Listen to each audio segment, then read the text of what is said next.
नमस्कार, मैं हूं शुभम त्रिपाठी और आप देख रहे हैं सुदर्शन न्यूज। जवाब तो चाहिए में आज हम बात करेंगे कि कैसे दिल्ली इस वक्त पाकिस्तान बनता नजर आ रहा है। देश में जिहादियों का आतंक अपने चरम पर है। आए दिन हिंदुओं को और उनकी भावनाओं को ठेस पहुंचाने का सिलसिला लगातार जारी है।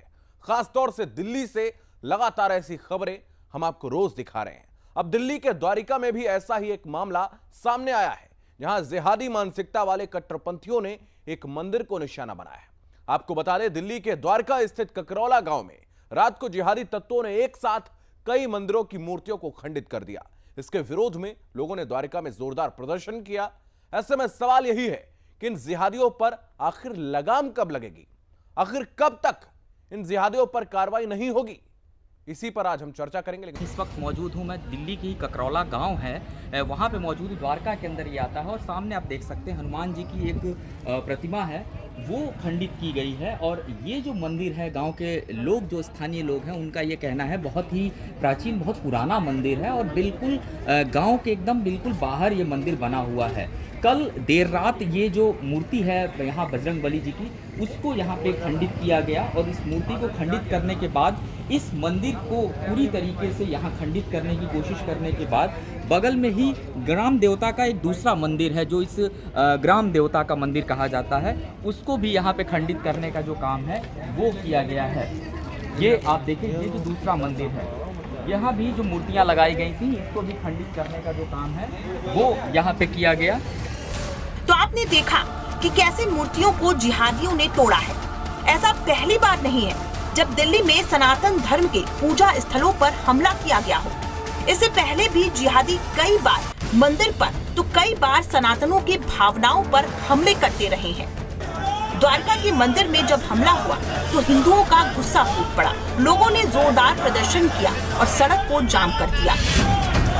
किस तरीके से ये पूरी घटना हुई है और कब आप लोगों को जानकारी मिला कि जो मंदिर है उसकी मूर्तियों को तोड़ दिया गया? सुबह और रात को मूर्ति तोड़ी गई है, सुबह पता चला है और हम वहाँ इकट्ठा होके गए थे और वहाँ पे पुलिस वालों ने, प्रशासन ने कोई कार्रवाई नहीं करे। हमें मजबूरी में आके यहाँ पे बैठना पड़ा रोड पे।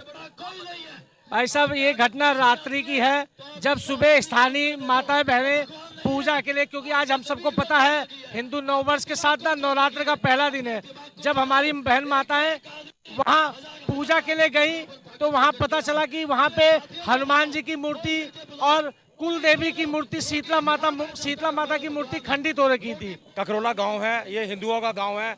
ये मंदिर तोड़ेगा कौन? हिंदू तो कोई तोड़ेगा नहीं। कौन तोड़ सकता है? सरेआम दिख रहा, ये मुस्लिम लोग हैं। मुस्लिम लोगों को पता है कि आज हमें हमारा नया वर्ष है। नए वर्ष पे हमें इन्होंने खिलवाड़ किया, हमें हमारे धर्म के साथ खिलवाड़ किया और ये मुस्लिम को हमें सबक सिखाना होगा।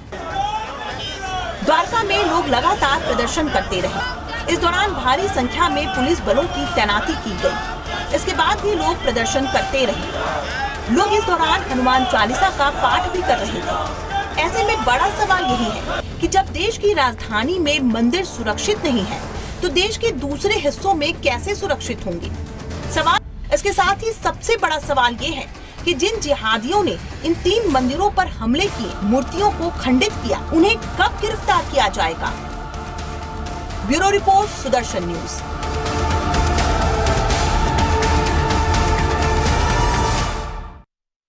तो जहां पर यह पूरी घटना हुई है, इसके बाद सुदर्शन न्यूज की टीम वहां पर पहुंची। हमारे संवाददाता ने वहां पर जाकर जायजा लिया। ग्राउंड जीरो से हमारे सहयोगी गौरव मिश्रा की रिपोर्ट देखिए।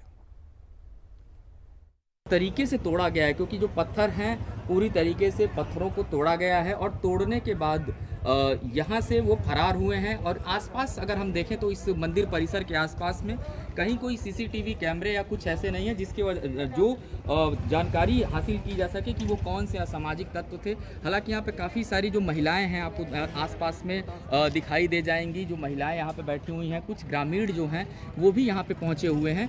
इनसे ही बातचीत करने का प्रयास करते हैं। दरअसल ये पूरा जो वाक़या है वो किस तरीके से हुआ है, क्योंकि राजधानी दिल्ली की अगर बात करें, लगातार हिंदुओं के जो धार्मिक स्थल हैं वो निशाने पर रहते हैं। और आज का दिन क्योंकि बहुत महत्वपूर्ण है, आज का दिन, आज हिंदुओं का नववर्ष है, गुड़ी पाड़वा है, और उस अवसर पे इस तरीके की घटनाएं हुई हैं। ये कब आप लोगों को पता चला था कि यहाँ पे इस तरीके से मंदिर टूटा है? ये मॉर्निंग सुबह आप लोगों को जानकारी मिली? सुबह 3 बजे का आसपास। ये किसके ऊपर संदेह जाता है, कौन वो लोग हो सकते हैं जो इस मंदिर को निशाने पे रखते हों और उन्होंने तोड़ दिया? देखो ऐसे तो किसी का नाम नहीं दे सकते। हाँ।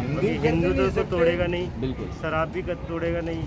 ये किसी सर हिंदू भी तो नहीं कर सकते ना इस चीज को, हिंदू तो कोई कर ही नहीं सकता इस चीज को। मुस्लिम का काम है। हिंदू कहाँ से कर देंगे बताओ, वो तो यहाँ पूजा करते हैं सुबह सुबह। तो यहाँ पे मुस्लिम आबादी भी रहती है क्या? मुस्लिम आबादी करीबन बड़ी है, 100-150 घर है। काफी गांव में भी है और बाहर कॉलोनियों में तो काफी ये ज्यादा हो बगल रहा में है। कॉलोनी है A16 जो कि कॉलोनी है, उसमें करीबन 80 से 90% मुस्लिम है। 80 से 90% मुस्लिम रहते हैं। तो ये आसपास के जो लोग हैं वो ये बता रहे हैं कि यहाँ पे जो आबादी है मुस्लिम आबादी भी है, और जाहिर सी बात है आज क्योंकि हिंदू नववर्ष है पूरे देश में बड़े धूमधाम के साथ मनाया जा रहा है, उस नववर्ष के बीच में कहीं ना कहीं ये खलल डालने का काम कुछ असामाजिक तत्व और जिहादियों की तरफ से किया गया है। गौरव मिश्रा, सुदर्शन न्यूज़, दिल्ली।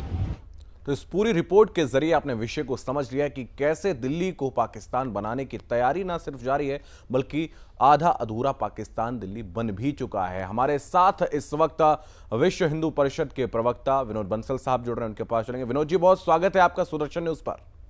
जी धन्यवाद। जिस तरीके से इस वक्त दिल्ली की जो दशा है, जो दुर्दशा हो रही है, इसको लेकर आप किसको जिम्मेदार मानते हैं और इस घटना को लेकर आप क्या कहेंगे? देखिए, बहुत ही बेहुदा और दुखद और गंभीर घटना है। आज जब संपूर्ण हिंदू समाज नववर्ष मना रहा है, नवरात्रा का प्रारंभ है, माता रानी की आराधना का जो आज शक्ति और भक्ति का पर्व है, अब मुझे समझ में नहीं आ रहा कि आपके सुधी दर्शकों को मैं बधाई दूं, शुभकामनाएं दूं या रोष व्यक्त करूं। ये देश की राजधानी के अंदर इस तरह की घटनाएं घटना कि सुबह जब लोग अपने आराध्य देव की माता रानी की पूजा करने के लिए मंदिर में पहुंचे, वहाँ